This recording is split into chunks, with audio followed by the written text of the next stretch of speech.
പരിശുദ്ധ പരമദിവ്യകാരുണ്യത്തിന് എന്നേരവും ആരാധനയും സ്തുതിയും പുകഴ്ചയും ഉണ്ടായിരിക്കട്ടെ. പരിശുദ്ധ പരമദിവ്യകാരുണ്യത്തിന് എന്നേരവും ആരാധനയും സ്തുതിയും പുകഴ്ചയും ഉണ്ടായിരിക്കട്ടെ. പരിശുദ്ധ പരമദിവ്യകാരുണ്യത്തിന് എന്നേരവും ആരാധനയും സ്തുതിയും പുകഴ്ചയും ഉണ്ടായിരിക്കട്ടെ. പ്രിയപ്പെട്ടവരെ, സന്തോഷത്തോടെ ഒരുമിച്ച് പ്രാർത്ഥിക്കാം. അമ്മേ പരിശുദ്ധമ്മേ, അമ്മേ പരിശുദ്ധമ്മേ, കൃപാസനം കൃപാസനം, പ്രസാദപരമാതാവേ, പ്രസാദപരമാതാവേ, സന്നിധിയിൽ ഞാൻ ചെയ്ത ഉടമ്പടി പാലിക്കാൻ എനിക്ക് ശക്തി തരണമേ. കൃപാസനത്തിലെ മരിയൻ കൃപാഭിഷേക ധ്യാനത്തില് രണ്ടാം ചൊവ്വാഴ്ച ധ്യാനത്തിലും പങ്കെടുത്ത് പ്രാർത്ഥിക്കുന്നവരുടെ പ്രാർത്ഥനയോട് ചേർത്ത് എന്റെ ആവശ്യം സാധിച്ചു തരണം. സ്തുതിക്കട്ടെ.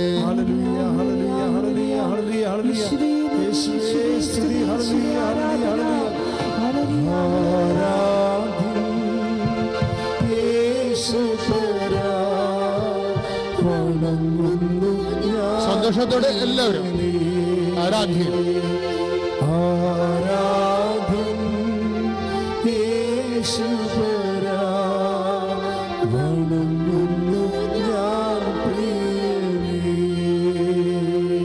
അമ്മേ പരിശുദ്ധമ്മേ, അമ്മേ പരിശുദ്ധമ്മേ, കൃപാസനം കൃപാസനം, പ്രസാദപരമാതാവേ, ഈ സന്നിധിയിൽ ഞങ്ങൾ ചെയ്ത ഉടമ്പടി പാലിക്കാൻ ഞങ്ങൾക്ക് ശക്തി തരണമേ.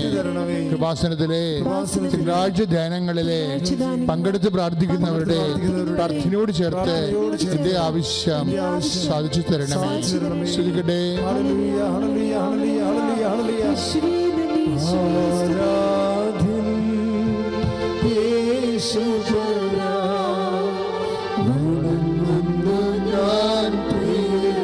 ഈശോ ആരാധ്യൻ, ആരാധ്യൻ യേശുപരാ, വണങ്ങുന്നു ഞാൻ പ്രിയനേ. അമ്മേ പരിശുദ്ധമ്മേ, അമ്മേ പരിശുദ്ധമ്മേ, കൃപാസനം, കൃപാസനം, പ്രസാദപരമാതാവേ, പ്രസാദപരമാതാവേ, ഈ സന്നിധിയിൽ ഞാൻ ചെയ്ത ഉടമ്പടി പാലിക്കാൻ എനിക്ക് ശക്തി തരണമേ. കൃപാസനത്തിലെ ചൊവ്വാഴ്ച ധ്യാനങ്ങളിൽ പങ്കെടുത്ത് പ്രാർത്ഥിക്കുന്നവരുടെ പ്രാർത്ഥനയോട് ചേർത്ത് എന്റെ ആവശ്യം സാധിച്ചു തരണമേ. ശ്രദ്ധിക്കട്ടെ.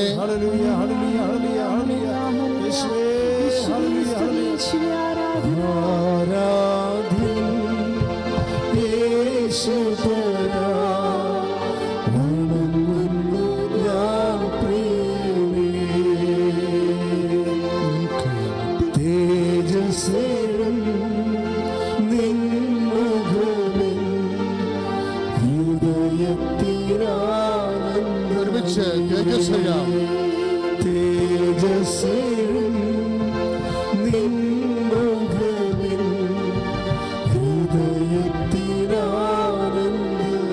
നിൻ കൈകൾ ശ്രുതികട ഹല്ലേലൂയ.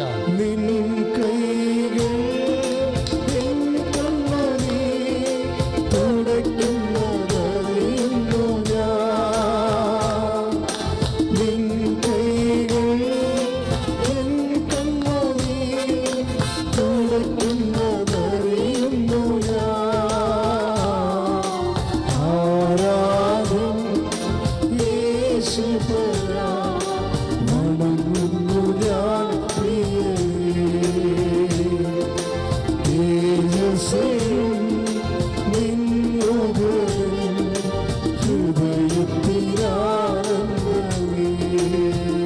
പരിശുദ്ധ പരമദിവ്യകാരുണ്യത്തിന് ആരാധനയും സ്തുതിയും പുകഴ്ചയും ഉണ്ടായിരിക്കട്ടെ. പരിശുദ്ധ പരമദിവ്യകാരുണ്യത്തിന് ആരാധനയും സ്തുതിയും പുകഴ്ചയും ഉണ്ടായിരിക്കട്ടെ. തേജസ്സുകൾ ശ്രമിച്ച് പ്രാർത്ഥിക്കുക. ശ്രുതികട ഹല്ലേലൂയ. ഹല്ലേലൂയ, ഹല്ലേലൂയ, ഹല്ലേലൂയ, ഹല്ലേലൂയ, ഹല്ലേലൂയ, ഹല്ലേലൂയ.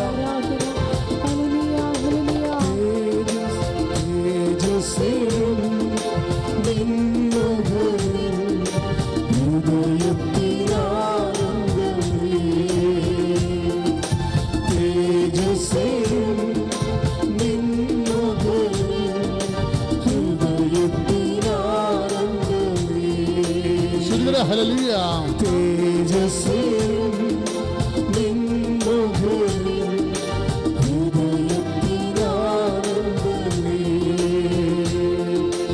ആരാധ്യൻ യേശുപരാ വണങ്ങുന്നു ഞാൻ പ്രിയനീശോ. തേജസ്സും നിൻമുഖവും ഹൃദയത്തിനാനന്ദം. കൈകൾ നിൻ കൈക്ക് എൻ കണ്ണുനീർ തുടയ്ക്കുന്നതറിയുന്നു ഞാൻ. നിൻ കൈകൾ എൻ കണ്ണുനീർ തുടയ്ക്കുന്നതറിയുന്നു ഞാൻ. ആരാധന യേശുപരാ വണങ്ങുന്നു ഞാൻ പ്രിയനേ. തേജസ്സും നിൻമുഖവും ഹൃദയത്തിനാനന്ദമേ. പരിശുദ്ധ പരമദിവ്യകാരുണ്യത്തിന് നേരവും ആരാധനയും സ്തുതിയും പുകഴ്ചയും ഉണ്ടായിരിക്കട്ടെ. പരിശുദ്ധ പരമദിവ്യകാരുണ്യത്തിന് നേരവും ആരാധനയും സ്തുതിയും പുകഴ്ചയും ഉണ്ടായിരിക്കട്ടെ. പരിശുദ്ധ പരമദിവ്യകാരുണ്യത്തിന് നേരവും ആരാധനയും സ്തുതിയും പുകഴ്ചയും ഉണ്ടായിരിക്കട്ടെ. പ്രിയമുള്ളവരെ, സന്തോഷത്തോടെ നമ്മൾ ആരാധനയിലേക്ക് പങ്കെടുക്കുകയാണ്. ജീവിക്കുന്ന കർത്താവിൻ്റെ തിരുസന്നിധിയിലാണ് നിങ്ങൾ എവിടെയായിരുന്നാലും വിശ്വാസത്തിൽ നിൽക്കുന്നതെന്ന് നിങ്ങൾക്കൊരു ഓർമ്മയുണ്ടാകണം. ഈ ഒരു 1.5 മണിക്കൂർ സമയം കർത്താവിൻ്റെ സമയമാണ്. അതുകൊണ്ട് നീ പ്രാർത്ഥിക്കുക, കർത്താവേ കർത്താവേ നിന്റെ കൂടെ ആയിരിക്കുവാൻ നിന്റെ കൂടെ ആയിരിക്കും. ഈ നിമിഷം തന്നതിനെ ഓർത്ത് നിമിഷം തന്നതിനെ ഓർത്ത് ഞാൻ അങ്ങേക്ക് നന്ദി പറയുന്നു. കർത്താവേ, കർത്താവേ എന്റെ ഹൃദയത്തെ നിന്നിൽ ഉറപ്പിക്കണമേ. കർത്താവേ, എന്റെ അധരങ്ങള് അങ്ങയോടുള്ള സ്നേഹം പ്രഘോഷിക്കാൻ അങ്ങ് ഏറ്റെടുക്കണമേ. ശ്രുതികട്ടെ. ഹല്ലേലൂയ.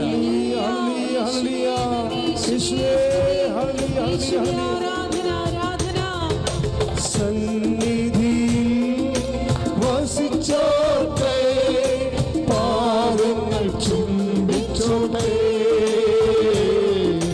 സന്നിധിയിൽ വസിച്ചോട്ടെ, പാദങ്ങൾ ചുംബിച്ചോട്ടെ.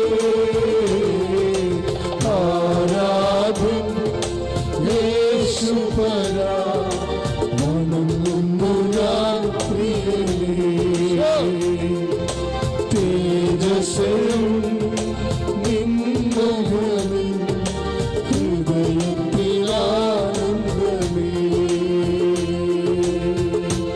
പ്രിയപ്പെട്ടവരെ, ഒത്തിരിയേറെ മക്കള് ഈ ഒരു നിമിഷം വരാൻ വേണ്ടി കാത്തിരുന്നവരാണ്. ഇപ്പോൾ ലൈനിലെ ഓരോ വിവിധ ഭൂഖണ്ഡങ്ങളും രാജ്യങ്ങളിലും നമ്മുടെ രാജ്യത്തിൻ്റെ വ്യത്യസ്തമായ സംസ്ഥാനങ്ങളിലും ജില്ലകളിലുമൊക്കെ ഇപ്പോഴേ ഈ ആരാധന നിൽക്കുന്നത്. അച്ഛനോട് ചേർന്ന് പ്രാർത്ഥിക്കുക മക്കളെ. കർത്താവേ, നിന്റെ നാമത്തെ മഹത്വപ്പെടുത്താൻ എന്നെ വിളിച്ചതിന് നന്ദി പറയുന്നു. കർത്താവേ, എന്റെ കൂടെ ഇപ്പോൾ ലോകാന്തരങ്ങളിലെ കണ്ണീരോടെ പ്രാർത്ഥിച്ചുകൊണ്ടിരിക്കുന്ന ഓരോ മകനെയും ഓരോ മകളെയും അങ്ങയുടെ വിശുദ്ധമായ വലതുകരത്താൽ സ്പർശിക്കണമേ. പോലെ ആഘാതം പോലെ ദൈവിക ശക്തി ആവശ്യിക്കട്ടെ. രോഗങ്ങള് സുഖമാകട്ടെ. ഹല്ലേലൂയ.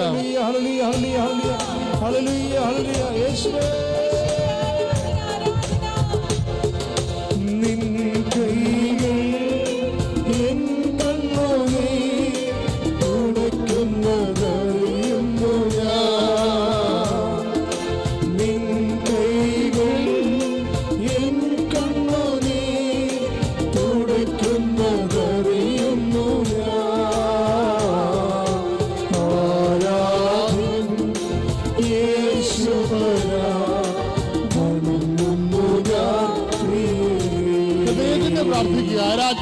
ആരാധന യേശുപരാ വണങ്ങുന്നു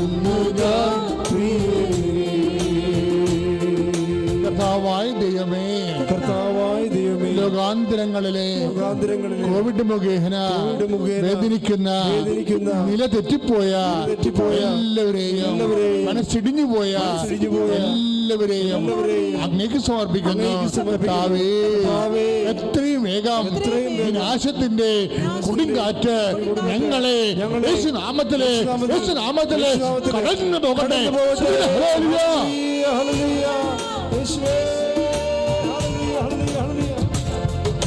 സന്നിധിയിൽ വസിച്ചോട്ടെ, പാദങ്ങൾ ചുംബിച്ചോട്ടെ.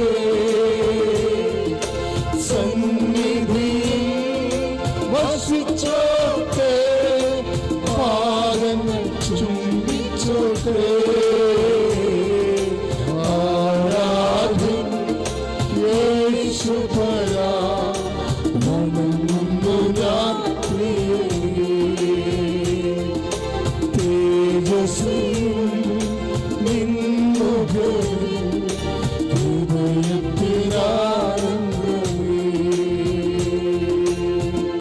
പ്രിയപ്പെട്ടവരെ, സങ്കടത്തിൽ വിഷമിക്കുന്നവരെ ഇപ്പോൾ 2004 ഡിസംബർ 7-ാം തീയതി പരിശുദ്ധമ്മ പ്രത്യക്ഷപ്പെട്ട് പറഞ്ഞത് ദുരന്തമുണ്ടാകാൻ പോകുന്നു എന്നാണ്. എന്നിട്ട് പ്രാർത്ഥിക്കണമെന്നാണ് അമ്മ പറഞ്ഞത്. അപ്പോൾ നമ്മൾ ശ്രദ്ധിക്കേണ്ട ഒരു വിഷയം, ഈ ദുരന്തവും അതുപോലെ ഉണ്ടാകുന്ന സങ്കടങ്ങളുമൊക്കെ ദൈവത്തിന് വളരെ പ്രിയപ്പെട്ടതാണ്. ഈ വിഷയങ്ങളിൽ വിശ്വാസികൾ കൈവരിക്കേണ്ട നിലപാടാണ്. ദുരന്തങ്ങളൊക്കെ സൃഷ്ടപ്രപഞ്ചത്തിൻ്റെ ഭാഗമാണ്. ചില സമയത്ത് ഉണ്ടാകും, ചില സമയത്ത് സബ്സിഡി ആകും. പക്ഷേ ഈ സമയങ്ങളിലെല്ലാം വിശ്വാസികൾക്ക് മാത്രമേ എന്തെങ്കിലും ചെയ്യാൻ കഴിയത്തുള്ളൂ. അത് ദൈവത്തോടുള്ള വിശുദ്ധിയുള്ള പ്രാർത്ഥനയാണ്. അതാണ് നമ്മളെ പ്രാർത്ഥനയിൽ നിലനിന്നുകൊണ്ട് ഇതിനെ ചെറുക്കാൻ. പിശാചിനെ പോലും ദൈവം സൂചിപ്പിക്കുമ്പോൾ നിങ്ങൾ stand up to him, strong faith എന്നാ പറയണത്. നിങ്ങൾ വിശ്വാസം ഉറച്ചു നിന്ന് അതിനെ പ്രതിരോധിക്കുവിൻ. അതാണ് നമുക്ക് ചെയ്യാനുള്ളത്.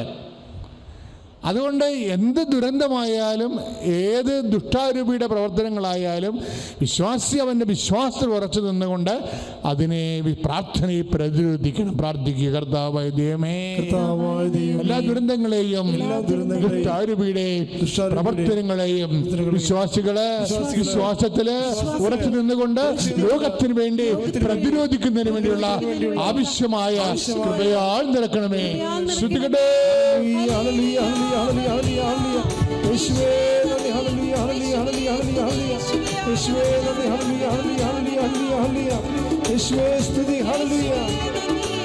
അമ്മ മാതാവിനും ഈശോമിശിഹായ്ക്കും സ്തുതിയായിരിക്കട്ടെ.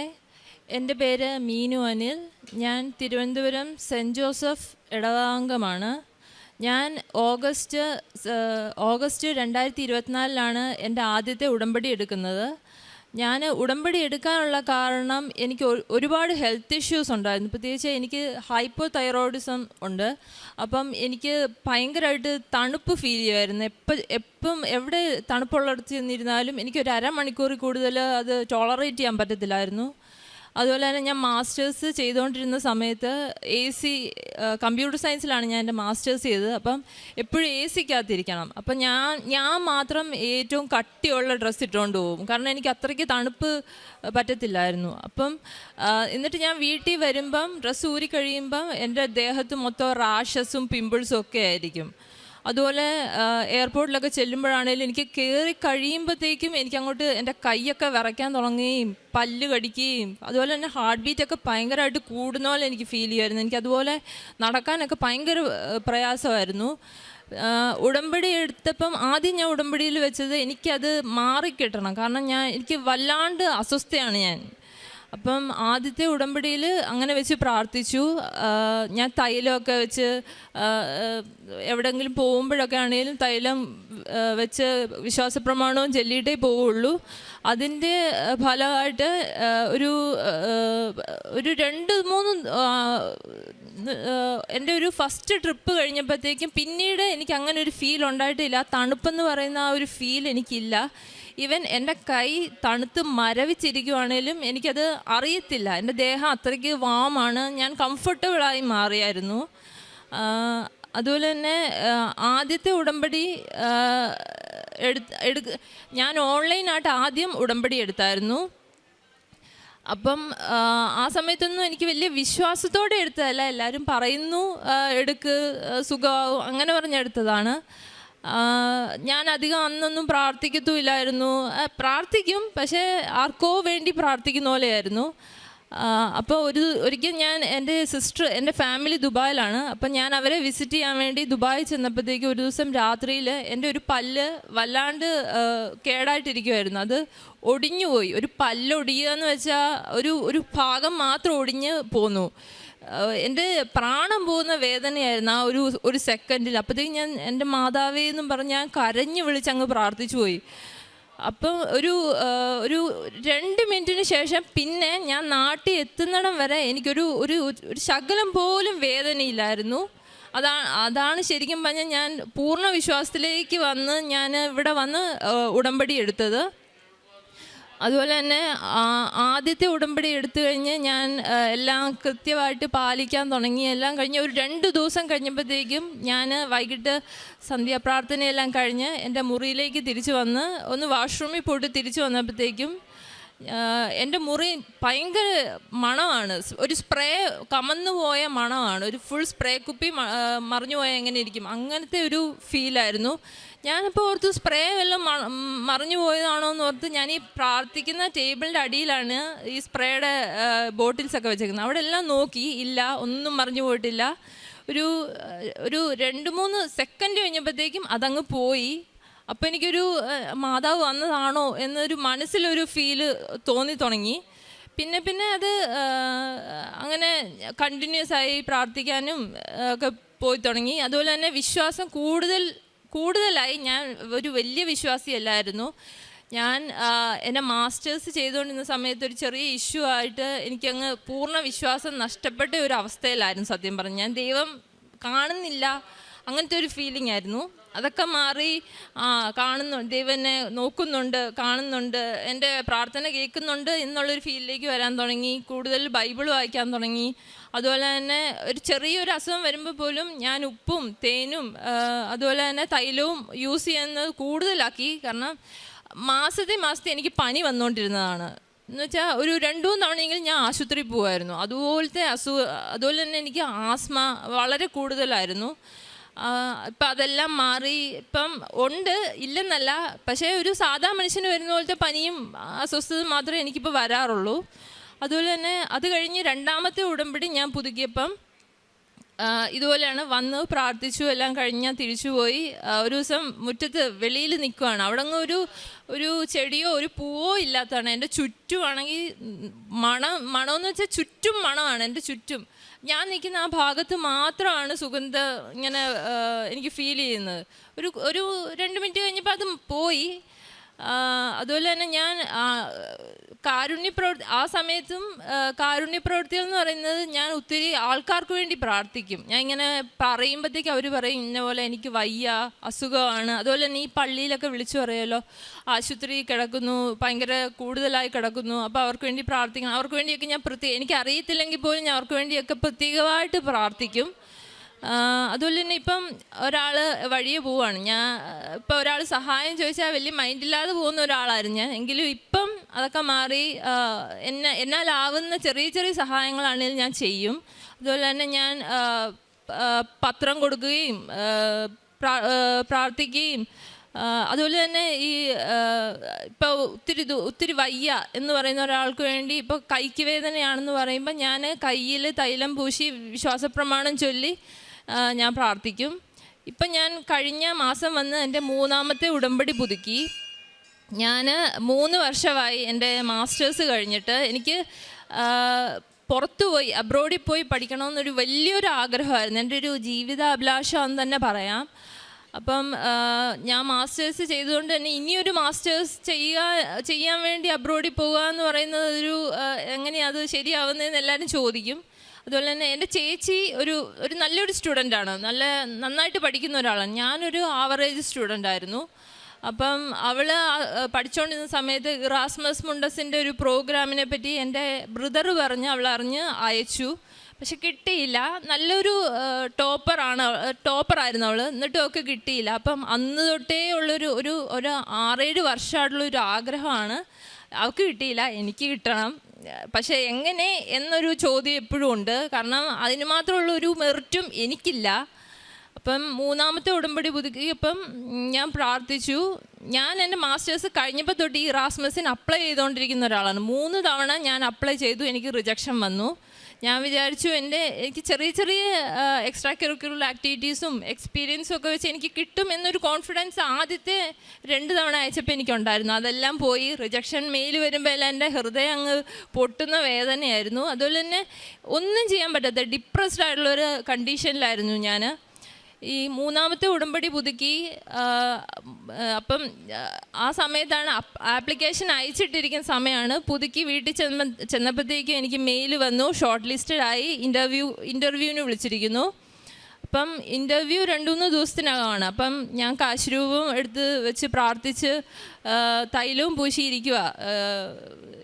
ഇൻ്റർവ്യൂവിൻ്റെ സമയമായി. ഞാൻ ഇരുന്ന് പ്രാർത്ഥിക്കും. എനിക്കാണെങ്കിൽ ആൾക്കാരെ കാണുന്നതും ഇൻ്റർവ്യൂവിനൊക്കെ അപ്പിയർ ചെയ്യുന്നതൊക്കെ എനിക്ക് പറ്റാത്തൊരു കാര്യമാണ്. എൻ്റെ കൈയും കാലും വിറയ്ക്കുന്ന ഒരു കാര്യമാണ്. അപ്പം ഞാൻ ഇങ്ങനെ പ്രാർത്ഥിച്ചു, ദൈവമേ അവർ പറയുന്നത് എനിക്ക് എന്തെങ്കിലും പറയാൻ പറ്റണേ, ഞാൻ ചെയ്തത് മാത്രമേ അവർ ചോദിക്കുകയുള്ളൂ, എങ്കിലും എനിക്കത് പറയാനുള്ളൊരു ഗട്ട്സ് എനിക്ക് തരണേന്ന് ഞാൻ പ്രാർത്ഥിച്ചു. എനിക്ക് വന്ന യൂണിവേഴ്സിറ്റി ഓഫ് ഓലാക്ക് എന്ന് പറഞ്ഞൊരു യൂണിവേഴ്സിറ്റിയിലെ പ്രൊഫസറാണ് എന്നെ ഇൻ്റർവ്യൂ ചെയ്തത്. സാർ ആദ്യം എന്നെ വളരെ കംഫർട്ടബിൾ ആക്കിയതിന് ശേഷമാണ് എൻ്റെ ഇൻ്റർവ്യൂ സ്റ്റാർട്ട് ചെയ്തത്. എനിക്ക് വളരെ നന്നായിട്ട് തന്നെ പറയാൻ പറ്റി. അപ്പം ഞാൻ എന്നാലും ഞാൻ വിചാരിക്കുന്നില്ല, കാരണം ടോപ്പേഴ്സിന് മാത്രം കിട്ടുന്ന ഒരു ഓപ്പർച്യൂണിറ്റി ആണല്ലോ അത്.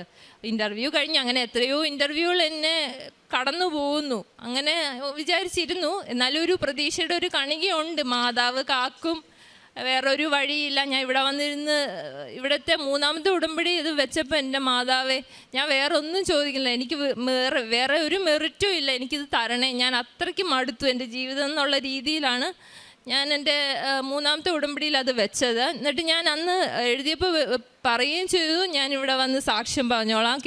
എനിക്ക് ഭയങ്കര പേടിയാണ് കയറി നിന്ന് സാക്ഷ്യം പറയാം, എങ്കിലും ഞാൻ പറഞ്ഞോളാം എന്നുള്ള രീതിയിൽ ഞാൻ എഴുതി. ഇപ്പം എനിക്ക് സെലക്ഷനായി. ഞാൻ 22-ാം തീയതി പോവുകയാണ്. സാൾസ്ബർഗ്, ഓസ്ട്രിയയിലാണ് എൻ്റെ ആദ്യത്തെ യൂണിവേഴ്സിറ്റി. എൻ്റെ Erasmus മുണ്ടസ് join masters in Copernicus digital earth എന്നാണ് എൻ്റെ മാസ്റ്റേഴ്സിൻ്റെ പേര്. അത് Jio informatics and earth observation എന്ന് വെച്ചാൽ ഈ സ്പേസിനെ പറ്റിയും എർത്തിനെ പറ്റിയൊക്കെ പഠിക്കുന്ന ഒരു പ്രോഗ്രാമാണ്. അത് എങ്ങനെ നമ്മുടെ റിയൽ ലൈഫിൽ ആപ്ലിക്കബിൾ ആക്കാം എന്നുള്ളൊരു സ്റ്റഡിയാണ്. എന്ന് വെച്ചാൽ ഈ ഡിസാസ്റ്റർ റിസ്ക് ഒക്കെ നടക്കുന്ന സമയത്ത് സാറ്റലൈറ്റിൻ്റെ ഡേറ്റയൊക്കെ യൂസ് ചെയ്താണ് ആൾക്കാരെ രക്ഷിക്കാനൊക്കെ പോകുന്നത്. അപ്പം ആ ഒരു മേഖലയിലാണ് എൻ്റെ പഠിത്തം. 3 രാജ്യങ്ങളിലായിട്ടാണ് ഇത് ഈ പ്രോഗ്രാം. ഇൻ്റർനാഷണൽ എക്സ്ചേഞ്ച് പ്രോഗ്രാമാണ്. ആദ്യം ഓസ്ട്രിയ, പിന്നെ ചെക്ക് റിപ്പബ്ലിക്, പിന്നെ ഫ്രാൻസ്. എൻ്റെ ആദ്യത്തെ 6 മാസം ഓസ്ട്രിയയിലാണ്. യൂണിവേഴ്സിറ്റി ഓഫ് സാൾസ്ബർഗ് ആണ് എൻ്റെ ആദ്യത്തെ യൂണിവേഴ്സിറ്റി. പിന്നെ അതുപോലെ തന്നെ എൻ്റെ എല്ലാ പ്രോസസ്സിങ്ങും ആദ്യം റെസിഡൻസ് പെർമിറ്റിന് അയക്കുക എന്നുള്ളൊരു പ്രോസസ്സ് ഉണ്ടായിരുന്നു. അപ്പം എനിക്ക് ജൂലൈ 27-ാം തീയതിയാണ് അതിന് ഡേറ്റ് കിട്ടിയത്. ശരിക്കും പറഞ്ഞാൽ ജൂലൈ 27-ന് കിട്ടിയാൽ എനിക്ക് സെപ്റ്റംബർ 29-ന് അവിടെ ക്ലാസ് തുടങ്ങും. അപ്പം അത് ഒരു 2 മാസമെങ്കിലും എടുക്കുന്ന ഒരു പ്രോസസ്സാണ് അത് ശരിക്കും പറഞ്ഞാൽ. അപ്പം 27-ാം തീയതി കിട്ടി, അപ്ലൈ ചെയ്ത് അത് സാൾസ്ബർഗിൽ ചെന്ന് അപ്രൂവായി വരണമെങ്കിൽ അതൊരു 2 മാസം 3 മാസം പിടിക്കും. പക്ഷെ ഞാൻ ഇങ്ങനെ MSc എപ്പോഴും ചോദിക്കും, എനിക്ക് വേറൊരു ഡേറ്റ് തരാമോ എന്ന്. അപ്പം പെട്ടെന്നൊരു ദിവസം അവരെനിക്ക് ജൂലൈ 1 തന്നു. അങ്ങനെ ഞാൻ കൊടുത്തു. 15 ദിവസത്തിനുള്ളിൽ എൻ്റെ RP എൻ്റെ കൂടെ അപ്ലൈ ചെയ്തവർക്ക് പോലും ഇതുവരെ കിട്ടിയിട്ടില്ല. എനിക്ക് 15 ദിവസത്തിനുള്ളിൽ എൻ്റെ RP അപ്രൂവായി. മിനിഞ്ഞാന്ന് എൻ്റെ വിസ വന്നു. ഞാൻ 22-ാം തീയതി പോകുന്നു. അതുപോലെ തന്നെ പോകുന്നതിന് മുന്നേ ഞാൻ അവിടെ കുറച്ച് പേരെ പരിചയപ്പെട്ടു. അതിൻ്റെ ഇടയിൽ ഞാനൊരു അച്ഛനെയും പരിചയപ്പെട്ടു. ഞാൻ താമസിക്കുന്നതിന് ഒരു 10 മിനിറ്റ് നടന്ന പള്ളിയുണ്ട്. അതുപോലെ തന്നെ മലയാളം കുർബാനയുണ്ട്. അതുപോലെ യൂത്തിൻ്റെ എല്ലാ പ്രോഗ്രാംസിലും ഞാൻ ഇപ്പോഴേ പങ്കെടുക്കാനുള്ള ഒരു ഇതിലായിട്ടാണ് പോകുന്നത്. അതുപോലെ തന്നെ ഇനിയും മുന്നോട്ട് മാതാവിൻ്റെ ഒരു കുട്ടിയായി തന്നെ മുന്നോട്ട് പോകുമെന്നും, അതുപോലെ തന്നെ പ്രേക്ഷിത പ്രവർത്തനങ്ങൾ എല്ലാവരെയും സഹായിക്കാനും എന്നാലാവുന്ന സഹായം ഇപ്പോഴും ഞാൻ ചെയ്യും, ഫ്യൂച്ചറിലും ഞാൻ ചെയ്യും. അമ്മ മാതാവിനും ഈശോ മിശിഹായ്ക്കും 1000 നന്ദി. എൻ്റെ പേര് അഞ്ജന. ഞാൻ കാഞ്ഞിരപ്പള്ളി രൂപതയിലെ നിർമ്മലഗിരി ഇടവകയിൽ നിന്നാണ് വരുന്നത്. ഞാൻ 2 വർഷമായിട്ട് ജർമ്മനിയിൽ പോകാനായിട്ട് ട്രൈ ചെയ്യുമായിരുന്നു. ധാരാളം ഇൻ്റർവ്യൂ അറ്റൻഡ് ചെയ്യുന്നുണ്ടെങ്കിലും ഒരെണ്ണം പോലും പാസ്സാകുന്നില്ലായിരുന്നു. ഞാൻ പണ്ട് മുതലേ മാതാവിനോട് പ്രാർത്ഥിക്കുകയും ജപമാലയിൽ കൂടുകയൊക്കെ ചെയ്യുമായിരുന്നു. പക്ഷേ കൃപാസനത്തിൽ വന്ന് മാതാവിനോട് പ്രാർത്ഥിക്കുന്നതിനോട് എനിക്ക് വലിയ താല്പര്യമില്ലായിരുന്നു. അപ്പോഴാണ് എൻ്റെ ആൻറ്റി കൃപാസനത്തിൽ പോകുന്നതും അവിടെ വെച്ച് നടന്ന അത്ഭുതങ്ങളെക്കുറിച്ച് പറയുകയും ചെയ്തത്. അപ്പോൾ കഴിഞ്ഞ വർഷം ഡിസംബർ 29-ാം തീയതി ഞാൻ ആദ്യമായിട്ട് ഇവിടെ കൃപാസനത്തിൽ വന്ന് ഉടമ്പടി എടുത്തു. എൻ്റെ സമ്മതത്തോടു കൂടി അല്ലായിരുന്നു ഞാൻ ഇവിടെ വന്നത്. എന്നാൽ കൂടെ ഞാൻ ഇവിടെ വന്ന് ഉടമ്പടി എടുത്ത് 2 വർഷമായിട്ട് ഇൻ്റർവ്യൂ ഒന്നും പാസ്സാകാതെ ജർമ്മനിയിൽ ഒരു കമ്പനിയിൽ പോലും ഒരു സീറ്റ് കിട്ടാതിരുന്ന എനിക്ക് 15 ദിവസത്തിനുള്ളിൽ ഒരു ഇൻ്റർവ്യൂ പോലും ഇല്ലാതെ എനിക്ക് ജർമ്മനിയിൽ ഒരു കമ്പനിയിൽ സ്ലോട്ട് കിട്ടി. അതിനുശേഷം ഞാൻ VFSൽ ഒത്തിരി അപ്പോയിൻമെൻറ്റിന് വേണ്ടി ട്രൈ ചെയ്യുന്നുണ്ടായിരുന്നു. പക്ഷേ ഇൻടേക്കിൻ്റെ സമയമായതുകൊണ്ട് തന്നെ ഒരു സ്ലോട്ട് കിട്ടുന്നില്ലായിരുന്നു. ഞാൻ 2 മാസമായിട്ട് ഇങ്ങനെ കണ്ടിന്യൂസ് ആയിട്ട് VFSൽ കോണ്ടാക്റ്റ് ചെയ്യുകയും എല്ലാം ചെയ്തിട്ടും എനിക്ക് സ്ലോട്ടൊന്നും കിട്ടുന്നില്ലായിരുന്നു. ഒരു ദിവസം രാവിലെ ഡെയിലി ബ്രെഡ് പ്രാർത്ഥനയിൽ ഞാൻ ഈ കാര്യം പ്രത്യേകമായി എടുത്ത് പ്രാർത്ഥിച്ചു. അതിനെ തുടർന്ന് ആ ദിവസം തന്നെ എനിക്ക് VFSലൊരു സ്ലോട്ട് കിട്ടി. അതിനുശേഷം എനിക്ക് ഉടനെ തന്നെ വിസയും കിട്ടി. വിസ കിട്ടിക്കഴിഞ്ഞപ്പോഴാണ് എൻ്റെ കമ്പനിയിൽ വിസയിൽ ഒരു മിസ്റ്റേക്ക് ഉണ്ടായിരുന്നു. കമ്പനിയുടെ നെയിം ഡിഫറൻ്റ് ആയിരുന്നു. എന്ത് ചെയ്യണമെന്നറിയാതെ ഞാൻ ഒരു ദിവസം മാതാവിനോട് പ്രാർത്ഥിച്ചു VFSലോട്ട് അങ്ങ് പോയി. VFSൽ നമുക്ക് ചുമ്മാതെ കയറി ചെല്ലാൻ പറ്റത്തില്ല, ഒരു അപ്പോയിൻമെൻ്റ് ഒക്കെ വേണം. എനിക്ക് അവിടെ ചെന്നാൽ അവർ കയറ്റുമോ ഇല്ലയോ എന്ന് പോലും അറിയില്ലായിരുന്നു. പക്ഷെ ഞാൻ മാതാവിനോട് പ്രാർത്ഥിച്ച് നെറ്റിയിൽ തൈലം കൊണ്ട് കുരിശൊക്കെ വരച്ച് ഉപ്പും കൊണ്ടാണ് പോയത്. അവിടെ എത്തി ഞാനിന്ന് ജസ്റ്റ് ഇമെയിൽ ഓപ്പൺ ചെയ്ത് നോക്കിയപ്പം ജർമ്മൻ കോൺസുലേറ്റിൽ നിന്ന് തന്നെ എനിക്കൊരു കൺഫർമേഷൻ മെയിൽ വന്നായിരുന്നു. അപ്പോയിൻമെൻ്റ് ഒന്നുമില്ലാതെ തന്നെ നിങ്ങൾക്ക് VFSൽ കയറി നിങ്ങളുടെ ഡോക്യുമെൻറ്റും പാസ്പോർട്ടും സബ്മിറ്റ് ചെയ്യാമെന്ന്. മാതാവിൻ്റെ അനുഗ്രഹത്തിൽ എല്ലാം ശരിയായി 9 ദിവസത്തിനുള്ളിൽ തന്നെ എൻ്റെ ശരിയായിട്ടുള്ള വിസ അടിച്ചു കിട്ടി. അടുത്ത മാസം സെപ്റ്റംബർ 2-ാം തീയതി ഞാൻ ജർമ്മനിയിലേക്ക് പോവുകയാണ്. എൻ്റെ രണ്ടാമത്തെ സാക്ഷ്യമെന്ന് പറഞ്ഞാൽ ഞങ്ങൾ 2 വർഷമായിട്ട് എൻ്റെ വീട് വിൽക്കാനായിട്ട് ശ്രമിക്കുന്നുണ്ടായിരുന്നു. പക്ഷേ ആൾക്കാരൊക്കെ വന്ന് കാണുന്നുണ്ടെങ്കിലും അതൊന്നും നടക്കുന്നില്ലായിരുന്നു. ഉടമ്പടി എടുത്ത് 3 മാസം കഴിഞ്ഞ് ഉടമ്പടി പുതുക്കാൻ വന്ന ആ മാസം തന്നെ എൻ്റെ വീട് വിൽപ്പന നടത്തി മാതാവ് അനുഗ്രഹിച്ചു. ഞാൻ കഴിഞ്ഞ 2 മാസമായിട്ട് ബാംഗ്ലൂരിലായിരുന്നു. അപ്പോൾ അവിടെ പോകുന്നതിന് കുറച്ച് ദിവസം മുന്നേ ഇവിടെ വന്ന് ഉടമ്പടി പുതുക്കി ജർമ്മനിലുള്ള പത്രം വാങ്ങിക്കൊണ്ട് പോയായിരുന്നു. അവിടെ ഒരു ജർമ്മൻ ഇൻസ്റ്റിറ്റ്യൂട്ടിലായിരുന്നു ഞാൻ. അവിടെ പോയി നോൺ ക്രിസ്ത്യൻസും ഉണ്ടായിരുന്നു, അവിടെ മല്ലൂസ് അല്ലാത്ത ആൾക്കാരും ഉണ്ടായിരുന്നു, മലയാളികളല്ലാത്തവരും ഉണ്ടായിരുന്നു. കൃപാസനത്തിൽ പറ്റി അറിയാത്ത ആൾക്കാരോട് കൃപാസനത്തെ പറ്റി പറഞ്ഞ് അവർക്ക് ഞാൻ ജർമ്മൻ പത്രം കൊടുത്തു. അങ്ങനെ കുറച്ച് പേരെങ്കിലും കൃപാസനത്തെ പറ്റി അറിയിക്കാനും ഉടമ്പടി എടുക്കാനും എന്നെക്കൊണ്ട് സാധിച്ചു. എനിക്ക് ഇത്രയും അനുഗ്രഹം തന്ന മാതാവിനും ദിവകുമാരനും 1000 നന്ദി. ഉടമ്പടിക്ക് മുന്നേ ഞാൻ പള്ളിയിൽ പോകും, എല്ലാ ദിവസവും തന്നെ പള്ളിയിൽ പോകും, മാതാവിനോട് പ്രാർത്ഥിക്കും. എന്നിരുന്നാലും ഞാൻ അധികം കൊന്ത ചൊല്ലുന്നതിൽ എനിക്ക് വലിയ ഒരു ഇതില്ലായിരുന്നു. ഉടമ്പടി എടുത്തതിന് ശേഷം എനിക്ക് കൂടുതൽ കൊന്ത ചൊല്ലാൻ സാധിച്ചു. ഇപ്പം എന്തൊരു പ്രശ്നം വന്നാലും ഞാൻ മാതാവിൻ്റെ അടുത്ത് പോയാണ് ആദ്യമേ പറയുന്നത്. അമ്മയോട് പറഞ്ഞു കഴിഞ്ഞാൽ അമ്മ അത് സാധിച്ചു തരുമെന്നുള്ളൊരു വിശ്വാസം എനിക്കുണ്ടായി. പിന്നെ കാരുണ്യ പ്രവർത്തനമായിട്ട് ഞാൻ നിന്നത് ഒരു ഓൾഡ് ഏജ് ഹോമിലായിരുന്നു ബാംഗ്ലൂരിൽ. അവിടെ ഓൾഡ് ഏജ് ഹോമും ഹോസ്റ്റലും എല്ലാം കൂടെ ആയിരുന്നു. ആ അമ്മമാരോടെല്ലാം പോയി സംസാരിക്കാനും അവരോടൊത്ത് ടൈം സ്പെൻഡ് ചെയ്യാനായിട്ടും എനിക്ക് സാധിച്ചു. ഞാൻ ഉടമ്പടി എടുക്കുന്നതിന് മുൻപ് ഒത്തിരി ദേഷ്യപ്പെടുകയും പെട്ടെന്ന് ഒരു കാര്യം, ചെറിയ കാര്യങ്ങൾക്ക് പോലും ദേഷ്യപ്പെടുകയും വഴക്കുണ്ടാക്കുകയൊക്കെ ചെയ്യുമായിരുന്നു. ഉടമ്പടിക്ക് ശേഷം എൻ്റെ സ്വഭാവത്തിൽ ഒത്തിരി മാറ്റം വന്നു. അതിനുശേഷം ഞാനിപ്പോൾ ഒരു ചെറിയ കാര്യം ഉണ്ടായാലും അധികം ആരോടും ദേഷ്യപ്പെടത്തില്ല, എല്ലാം ക്ഷമിച്ചു കൊടുക്കും. പിന്നെ മറ്റുള്ളവരോട് കൂടുതലും എന്തെങ്കിലും ഒരു സഹായമൊക്കെ ചോദിച്ചു കഴിഞ്ഞാൽ അപ്പം തന്നെ എൻ്റെ ഫുൾ എഫോർട്ട് ഇട്ട് മറ്റുള്ളവരെ സഹായിക്കാനും എനിക്ക് സാധിക്കുന്നുണ്ട്. ഇത്രയും അനുഗ്രഹം നൽകിയ ദൈവമാതാവിനും ദൈവകുമാരനും 1000 നന്ദി.